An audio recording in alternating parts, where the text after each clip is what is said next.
या पोरीने जे आव्हान स्वीकारलंय ना ते पटत नाहीये मला. का कोणास ठाऊक कसं वाटतंय की तिने ना संकट ओढवून घेतले स्वतःच्या अंगावर. अगदी माझ्या मनातलं बोललात.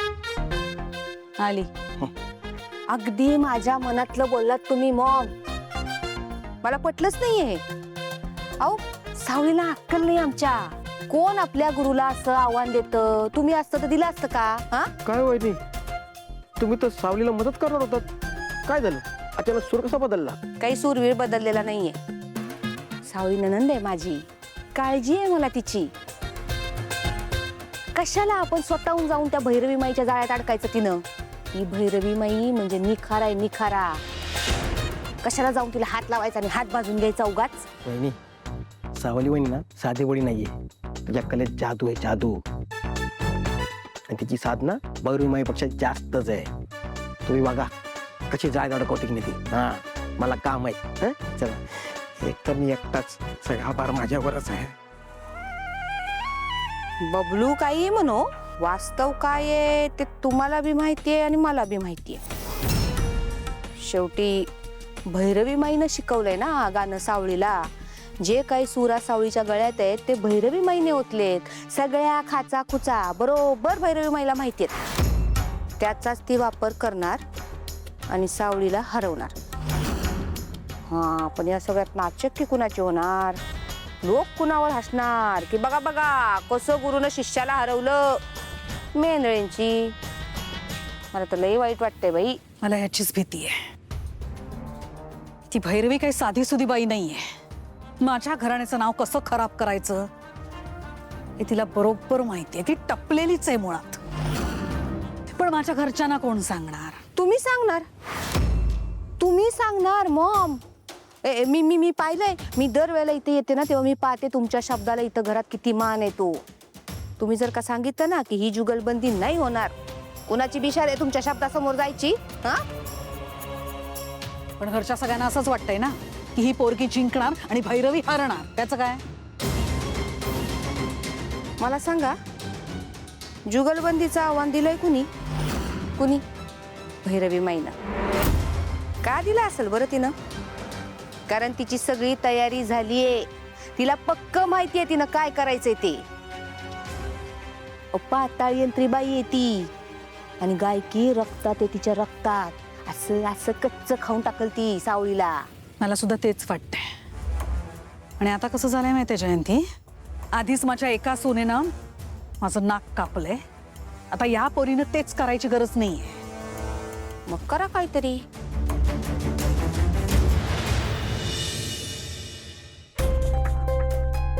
काय झालं तिला तुम्हा? तातडीने का बोलवलं सगळ्यांना? भैरवीनी माघार घेतली की काय? भैरवी कशासाठी माघार घेईल? तिने तर हा सगळा डाव रचलाय ना आपल्याला हरवायला. मी सांगते तुम्हाला, या पोरीला ती हरवणार आहे. पण मग ही जयंती इथे काय करतेय? नाही, मला वाटलं ती बातमी घेऊन आली असेल की भैरवीनी जुगलबंदीतनं माघार घेतलीये म्हणून. असं का म्हणताय तुम्ही? मी आता पूर्णपणे तुमच्या टीम मध्ये आहे. हा सगळी मदत करणार आहे मी सावळीला. त्याचंच टेन्शन आहे. हा सारंग प्लीज चेष्टा नको करूस. मला तुम्हा सगळ्यांची काहीतरी सिरियसली बोलायचंय म्हणून तर तुम्हाला इथे बोलवलंय ना. तर मुळात या पोरीनी ती जुगलबंदी करावी असं मला वाटत नाही. मला पटतच नाहीये ते.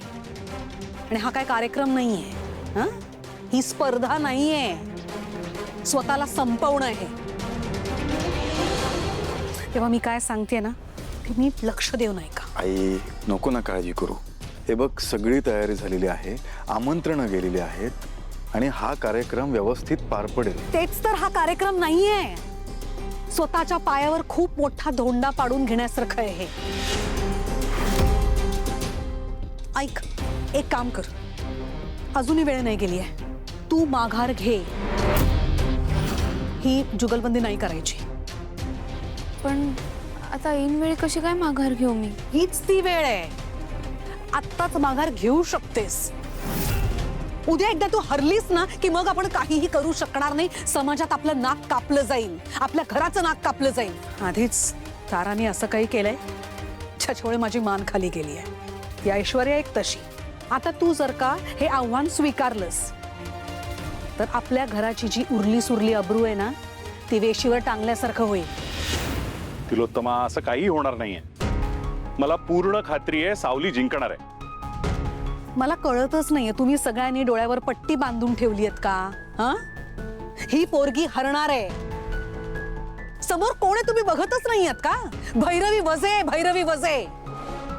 तिलोत्तमा मॅडम, मलाही नाही आवडत आहे माझ्या गुरूंची स्पर्धा करायला. मलाही अपराधी असल्यासारखं वाटतंय. पण आता मी माघार घेतली ना तर माईंच्या कलेचा अपमान होईल. म्हणून आता जे काही होईल ते समोरासमोरच. आणि हे बघ आई, जर आत्ता माघार घेतली ना तरी लोक नावं ठेवतील, आणि जर ती हरलीच तरी लोक नावं ठेवतील. मग लढायला काय हरकत आहे? अरे तिलोत्तमा, एक मिनिट. तू हे विसरू नकोस की आपली पैज लागली आहे जुगलबंदीबद्दल. मग म्हणजे सावलीनी माघार घ्यावी म्हणजे तू पैज जिंकशील म्हणून तिला माघार घ्यायला सांगत नाहीयेस ना? काय बोलताय तुम्ही? आई हे बघ, जर सावली हरलीच तर मैदानात लढल्यानंतर हरली असं होईल ना ते. आणि आता जर तिने माघार घेतली तर ती पळपुटी ठरेल, जे वाईट आहे. ठीक आहे, हरकत नाही. तुम्हाला काय माझं ऐकायचंच नाहीये ना? करा जे तुमच्या मनात येईल ते प्लीज करा. पण उद्या काही झालं ना तर मग माझ्याकडे येऊ नका, आधीच सांगून ठेवते.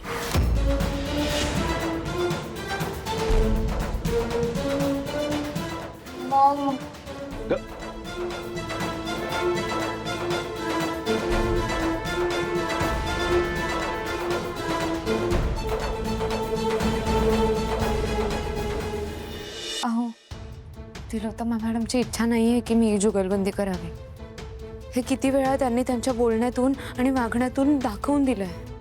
प्रश्न तुझ्या हरण्याचा नाही आहे सावली, प्रश्न तुझ्या अस्तित्वाचा आहे. आणि खरं सांगू तुला, आयुष्यात अनेकदा आपल्याला अस्तित्व आपलं सिद्ध करावं लागतं परत परत. तुझा गाण्यामागचा हेतू हा शुद्ध आहे, पण भैरवीजींचा गाण्यामागचा हेतू सूड उगवण्याचा आहे. आणि एकदा सूड उगवण्याचा हेतू त्या गाण्यामध्ये आला किंवा कलेमध्ये आला ना की त्या कलेतलं पावित्र्य संपतं. तुला गायचं आहे ना, तुला स्वतःला सिद्ध करण्यासाठी गायचं आहे ना, तू गात राहा, एवढंच कर. हो, पण तुम्हाला माहिती आहे ना, जर मी हरले तर मला गाणं कायमचं सोडावं लागेल. लोकांसमोर माझ्या गाण्यावर कायमची बंदी येईल. लोकांसमोर ना, तुझ्या विठ्ठलासाठी तर गाऊ शकशील ना आयुष्यभर. माझ्यासाठी गाऊ शकशील ना, आमच्या सगळ्यांसाठी गाऊ शकशील तू. आणि खरं सांगतो सावली, या जगात जर सगळ्यात मोठा फॅन तुझा कोणी असेल ना तर तुम्ही.